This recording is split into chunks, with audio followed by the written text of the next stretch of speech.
Imaginez un astéroïde de plusieurs centaines de mètres qui fonce tout droit vers la Terre. Maintenant, imaginez qu'il passe à seulement 32 000 km de notre planète. Et maintenant, imaginez qu'il fasse ça un vendredi 13. Oui, Internet a probablement déjà commencé à construire des bunkers. Salut à toi, explorateur de l'univers. J'espère que tu vas bien, que tout se passe pour le mieux pour toi. Aujourd'hui, comme tu l'as vu, on va parler d'un astéroïde qui va passer vraiment très très très près de la Terre, hein, et qui répond au nom d'Apophis.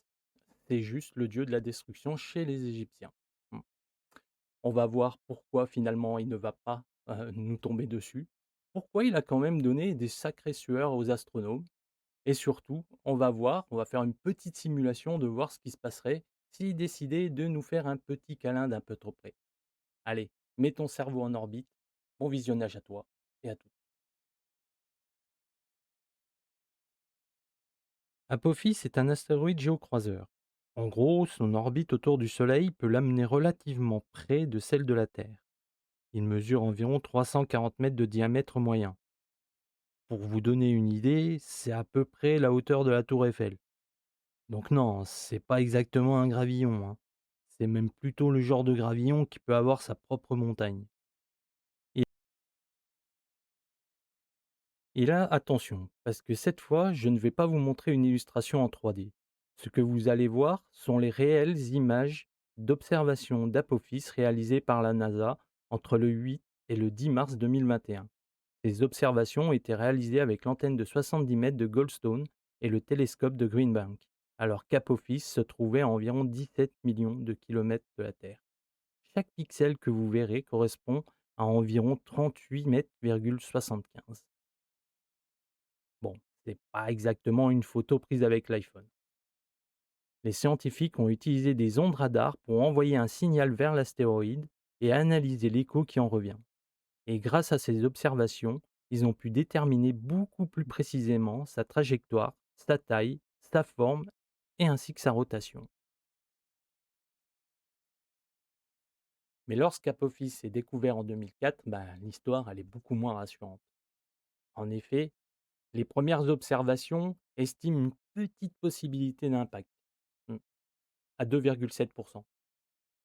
2,7%, ça paraît ridicule, hein. Mais moi, il y a un astronome qui vient et qui me dit, il y a 2,7% de chance pour qu'un astéroïde de la taille de la tour Eiffel qui vienne s'écraser sur ta maison. Je sais pas vous, mais moi, avec la chance que j'ai, je prends pas de risque, je déménage. Alors, heureusement, les scientifiques, ils sont pas juste contentés de regarder et faire, bon, les gars, hein, on verra bien, hein. Non, ils ont continué à observer encore et encore, ce qui a permis de calculer avec plus de précision sa trajectoire et sa vitesse, et c'est ce qui a permis d'écarter une possibilité d'impact en 2029 et aussi en 2036.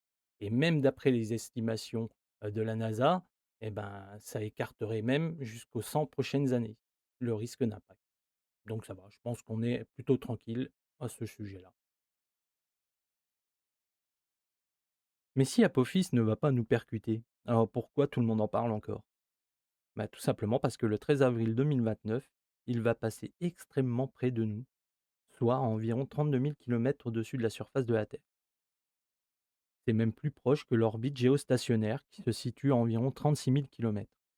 Bref, à l'échelle de l'espace, c'est quasiment le voisin qui vient vous emprunter du sucre, hein. Et le plus incroyable dans tout ça, c'est qu'Apophis pourra être observé depuis la Terre. Dans certaines régions de la planète, comme par exemple ici en Europe, il pourrait même être visible sans télescope si les conditions sont favorables.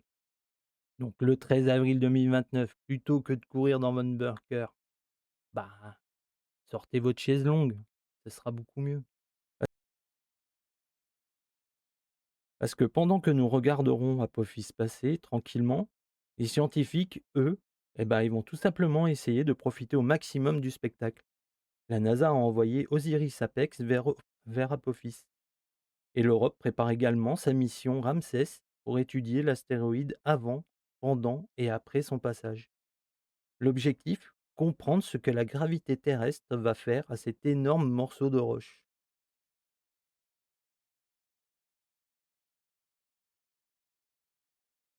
Maintenant, on va imaginer quelque chose que même les astronomes n'ont aucune raison de faire. On va imaginer que Apophis décide de nous percuter. Et où est-ce qu'il nous percuterait?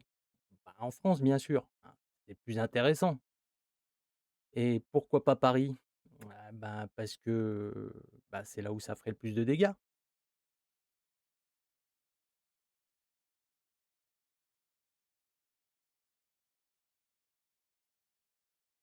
Je vois pas pourquoi il tombe sur le Parc des Princes. Pourquoi simulateur?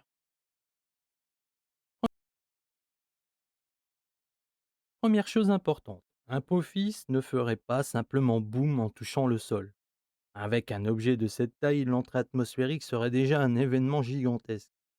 Pour une simulation indicative, le Earth Impact Effects Programme utilise notamment 340 mètres, une densité de 3 tonnes par mètre cube, une vitesse de 17 km/s et un angle de 45 degrés.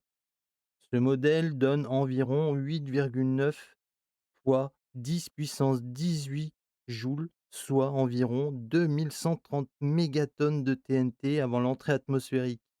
Alors, ce sont des estimations avec de fortes incertitudes, hein, de tonnes de TNT équivalent. Évidemment, la vraie énergie dépendrait de sa vitesse, de sa masse, de sa composition, de son angle d'arrivée et de la manière dont il se fragmenterait. Si un objet de cette taille frappait directement Paris, le centre de la ville serait évidemment détruit.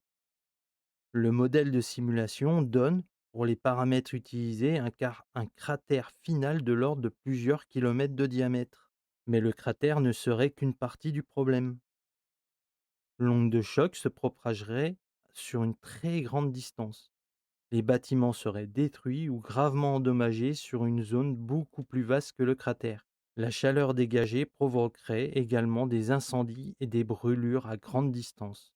Le modèle d'impact prend notamment en compte l'onde de choc atmosphérique, les effets thermiques, les projections, les secousses sismiques et la formation du cratère, comme vous pouvez le voir sur les différentes photos de la simulation. Et là, on va casser un autre mythe. Alors non, la Terre ne serait pas détruite. Non, la France ne serait pas rayée de la carte. Et non, Apophis ne ferait pas exploser la planète en deux. Mais une frappe directe sur Paris provoquerait une catastrophe régionale absolument gigantesque. L'impact affecterait très largement les infrastructures, les transports, les communications et les populations bien au-delà de la zone directement frappée. Et les conséquences humaines et économiques se prolongeraient bien après l'explosion initiale. Allez, allez, maintenant, trêve de plaisanterie, retour à la réalité. Bien sûr, Apophis ne va pas percuter la Terre, et encore moins percuter Paris, hein. Il va même pas tomber sur la belle-mère. Ouais, Apophis, ouais, salut. Ouais, dis voir là, y a moyen là, quand tu passes là, vite fait là, tu peux pas lancer un petit caillou? Non mais la belle-mère oublie, moi perso je l'aime bien, hein. Mais par contre le Parc des Princes, non? Non, même pas? Non? Bon bah tant pis. Bon, merci quand même. Finalement, ce qui est le plus fascinant aujourd'hui, ce n'est pas le fait qu'Apophis puisse raser une ville. C'est le fait tout simplement, qu'en 2004, un objet qui nous inquiétait au début, soit aujourd'hui le meilleur spectacle à ciel ouvert et bien entendu, pour les astronomes, c'est tout simplement du pain béni pour nous permettre d'observer, de mieux analyser le comportement des astéroïdes, pour, tout simplement mieux observer les prochains qui pourraient, nuire à notre planète. Donc oui, ce 13 avril 2029, bah, plutôt que de crier à la catastrophe et de croire qu'on va tous mourir, on va tout simplement s'allonger et puis admirer le spectacle qui nous est offert par la nature. Et voilà, c'est la fin de cette vidéo. J'espère que celle-ci t'aura plu. Bon, désolé pour la qualité, hein, bien sûr, on essaye de faire ce qu'on peut avec ce qu'on a. Bon, en attendant, si ça t'a plu, tu sais ce qu'il te reste à faire, hein. N'hésite pas à t'abonner. N'hésite pas aussi à aller sur mes différents réseaux sociaux, hein. D'ailleurs, je vais lancer un petit SAV stellaire. Tiens, il faudra que tu te rendes sur mon compte Insta ou TikTok, hein. Tu vois la petite minia là de cette vidéo, tu vas la retrouver sur ces comptes-là. Tu vas dans la zone commentaire et tu me dis ce que tu en as pensé de cette vidéo. hein, que ce soit, bon, mauvais, je m'en fous tant que c'est constructif, hein, bien sûr, hein. N'hésite pas non plus si tu as une réclamation, si tu as des idées, s'il y a un sujet sur lequel tu aimerais que je fasse, pour une prochaine vidéo, bah, n'hésite pas, l'espace commentaire est là pour ça. Voilà, je te remercie, j'espère que, bah, tout simplement ça t'aura plu. On se retrouve très bientôt. N'oublie pas de mettre ton cerveau en orbite, bien sûr, et à très bientôt sur les Chroniques stellaires.